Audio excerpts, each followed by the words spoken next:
다 함께 사도신경 고백함으로 7월 3일 수요일 아브라함 기도회를 시작하겠습니다. 나는 전능하신 아버지 하나님, 천지의 창조주를 믿습니다. 나는 그의 유일하신 아들, 우리 주 예수 그리스도를 믿습니다. 그는 성령으로 잉태되어 동정녀 마리아에게서 나시고 본디오 빌라도에게 고난을 받아 십자가에 못 박혀 죽으시고 장사된 지 사흘 만에 죽은 자 가운데서 다시 살아나셨으며 하늘에 오르시어 전능하신 아버지 하나님 우편에 앉아 계시다가 거기로부터 살아있는 자와 죽은 자를 심판하러 오십니다. 나는 성령을 믿으며 거룩한 공교회와 성도의 교제와 죄를 용서받는 것과 몸의 부활과 영생을 믿습니다.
십자가를 등에 지고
오늘 우리에게 주시는 하나님 말씀은 시편 106편 44절에서 48절입니다.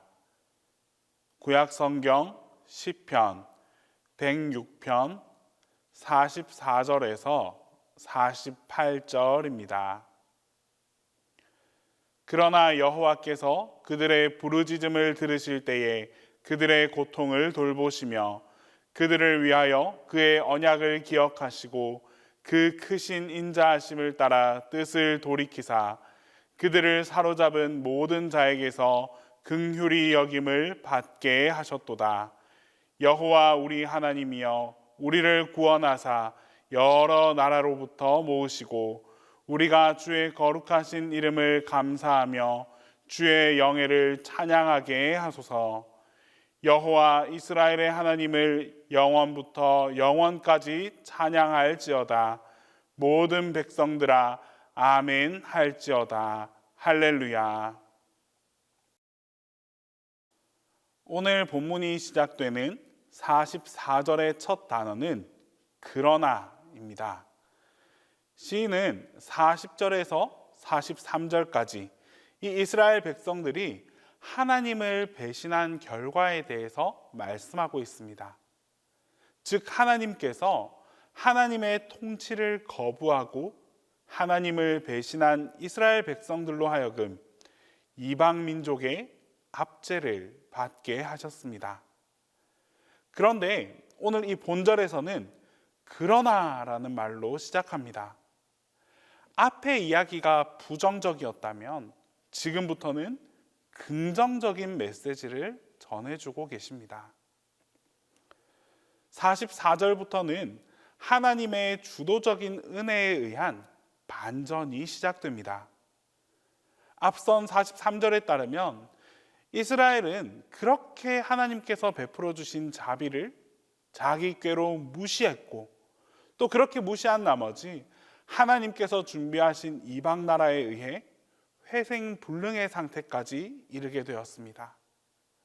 바로 이러한 상황에서 그러나라는 말씀을 전해주셨습니다.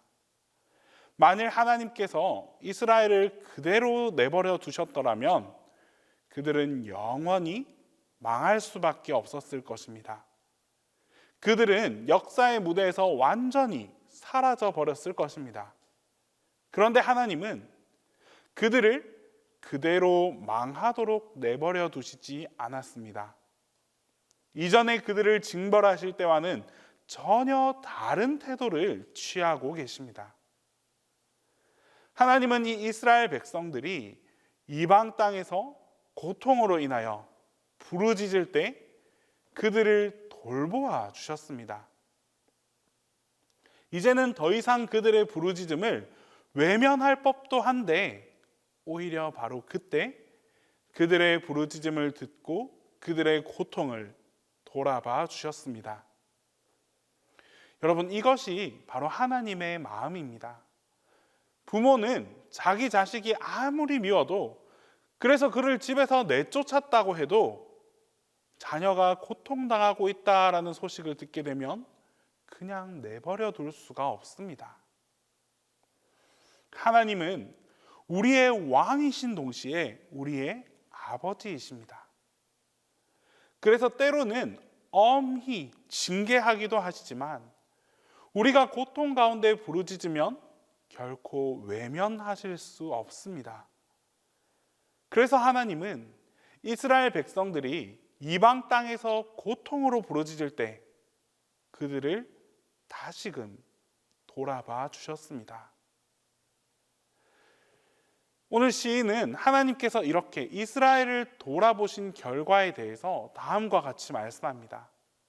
46절 말씀으로 그들을 사로잡은 모든 자에게서 긍휼히 여김을 받게 하셨도다. 이는 이스라엘 백성들이 처음 포로로 잡혀갔을 때 이방인들이 그들을 무자비하게 대한 것이 아니라 오히려 선대해 주었다라고 말하고 있습니다. 시인은 이러한 특별한 상황이 바로 하나님의 섭리의 결과다라고 여기고 있는 것입니다. 즉 최악의 상황에서 반전의 은혜가 나타났습니다. 이러한 사실을 보여주듯이 우리 하나님의 사랑은 실로 우리가 상상하는 것 이상으로 큰 것이 하나님의 사랑입니다. 하나님은 우리가 하나님으로부터 완전히 버림을 받았다라고 생각되는 그 순간에도 우리에 대한 사랑의 줄을 결코 놓지 않으시는 분이십니다. 그렇기 때문에 최악의 상황 속에서도 하나님의 반전의 은혜는 언제든지 우리에게 임할 수 있습니다. 그러므로 우리는 아무리 하나님의 징계로 인하여 최악의 상황 가운데 놓여 있다 할지라도 하나님의 반전의 은혜, 이 반전의 은혜에 대한 기대를 버리지 말아야 합니다. 하나님께서 우리에 대한 사랑의 끈을 결코 놓지 않으신다라는 것을 믿을 수 있어야 합니다. 우리가 하나님의 징계로 인하여 최악의 상황 가운데 있을 때 취해야 할 그 태도는 낙심이나 절망, 불신앙이 아니라 죄에 대하여 아파하고 돌이키는 회개의 태도가 필요합니다. 그래서 다시금 하나님께서 우리에게 반전의 은혜를 허락해 주실 것을 믿음으로 견뎌낼 수 있어야 합니다. 이어 본문 47절에는 성도로서 가장 아름다운 모습을 발견하게 됩니다. 그것이 무엇이겠습니까? 그것은 고난 중에서도 하나님의 구원을 확신하고 하나님을 찬양하고자 하는 고백입니다. 이 고백은 이제 주님께서 자신들을 구원해 주시면 자신들은 온전히 주님만 찬양하며 살아가겠다라는 다짐의 고백입니다. 사실 하나님께서 이스라엘 백성들을 왜 바벨론 그 먼 곳까지 포로되어서 가게 만드셨을까요? 단지 그들의 죄값을 치르게 하기 위해서였을까요? 물론 심판의 의미도 있었지만 그것이 그들을 이방까지 보내신 이유의 전부는 아니었습니다. 하나님께서 이런 고난의 시간을 통해서 정말 진정으로 원하셨던 것은 바로 이스라엘 백성들의 변화입니다. 그들로 하여금 하나님께 온전히 영광 돌리는 삶이 얼마나 가치 있는 일인지를 깨우치게 하기 위함이었습니다. 우리는 때로 편안한 삶에 젖어들어서 하나님을 찬양하고 오직 하나님께 영광 돌리는 삶의 중요성을 간과하기 쉽습니다. 사람들은 자신의 삶이 편안하면 다른 마음을 가집니다. 옳고 그름을 따지지 않고 쾌락적인 것을 추구합니다. 세상 사람들은 다 재미있게 사는데 우리만 이 종교라는 울타리에 갇혀 있는 것 같습니다. 그래서 많은 유혹을 받고 또한 죄도 짓게 됩니다. 하지만 그러다 하나님께 징계를 받고 또 이 고난 가운데 처하게 되면 어떻게 변화될 수 있을까요? 그때는 하나님께 온전히 영광 돌려드리는 삶이 왜 그렇게 귀하고 아름답게 보이는지 모릅니다. 내가 힘들고 내가 어려운 순간에는 정말이지 하나님께서 자신을 회복시켜 주시기만 한다면 남은 생애를 오직 하나님께 영광 돌리는 삶을 살겠다고 결심을 하게 됩니다. 고난에 처한 사람은 정말 가장 순수한 마음으로 하나님을 다시금 사랑하게 되고 하나님께 영광 돌리는 삶을 최고로 존귀한 일로 여길 수 있게 됩니다. 문제는 이러한 깨달음은 꼭 징계를 받고 고난을 당해서만 깨닫게 되는 경우가 많다는 것입니다. 오늘 이 본문 말씀을 통해 하나님께 영광 돌리는 삶의 그 위대한 가치를 다시 한번 마음에 새기며 살아갑시다. 그래야 우리의 삶을 헛된 일에 낭비하지 않습니다. 죄를 짓고 고생을 자초하지 않습니다. 그것이 우리 모두를 평안과 축복 가운데 견고하게 세워가는 방법입니다. 이 진리를 믿고 가슴 깊이 새기며 살아갈 때 하나님께서는 어떠한 고난 속에서도 우리의 변화를 기대하며 반전의 은혜를 주시고 또 이 반전의 은혜를 통해서 더 큰 축복을 내려주시는 은혜가 여러분들 모두와 함께하게 될 것입니다. 기도하겠습니다. 이 시간 첫 번째로 기도할 때에 우리의 어려움 속에서도 하나님의 축복, 그 반전의 은혜를 기대하며 살아갈 수 있게 해달라고 기도하겠습니다. 두 번째로 우리 감사의 고백으로 이 맥추절을 준비할 수 있게 해달라고 기도하겠습니다. 끝으로 동신교회와 담임 목사님을 위해서 우리 시간 함께 기도하겠습니다. 사랑의 하나님, 오늘도 주님의 인도하심 아래에 하루의 삶을 허락해 주심에 감사드립니다. 오늘의 삶이 평안할 수 있는 이유는 하나님께서 평안의 축복을 허락해 주셨기 때문임을 고백합니다. 우리가 연약한 나머지 주님께서 주시는 평안의 은혜를 잊어버리고 망각한 채 살아갈 때가 있습니다. 그럴 때마다 주님께서는 우리를 돌이키기 위해 여러 가지 방법으로 인도해 주시지만 주님의 뜻을 분별하지 못하고 죄악과 고난의 길로 걸어가는 우리 모두를 긍휼히 여겨 주시옵소서. 그리하여 고난과 어려움 속에서도 다시 우리를 회복시켜 주실 하나님의 축복을 기대하며 살아가게 하옵소서. 언제라도 우리의 삶을 지켜주시고 함께 해주시길 원하는 하나님의 손길을 꼭 붙잡고 살아가는 우리 모두가 되게 해 주시옵소서. 주님, 맥추절이 다가오고 있습니다. 상반기 동안 주님께서 지켜주시고 보호해 주시며 은혜 주신 모든 것을 기억하고 감사로 준비하게 하옵소서. 작고 사소한 감사라 할지라도 모든 것이 생각나게 하셔서 이 모두가 하나님의 은혜이고 모든 것이 감사임을 깨닫게 하여 주시옵소서. 특히 이번 맥추절에는 모든 감사를 하나님께 고백하는 기회가 되기를 간절히 소망합니다.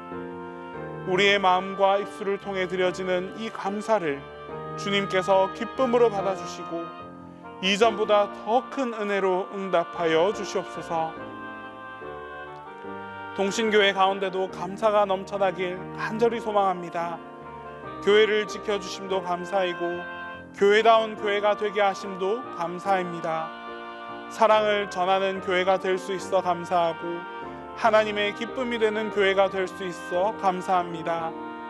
주님, 이러한 교회를 주님께서 기쁘게 여겨주셔서 더 많은 것으로 함께하여 주시옵소서.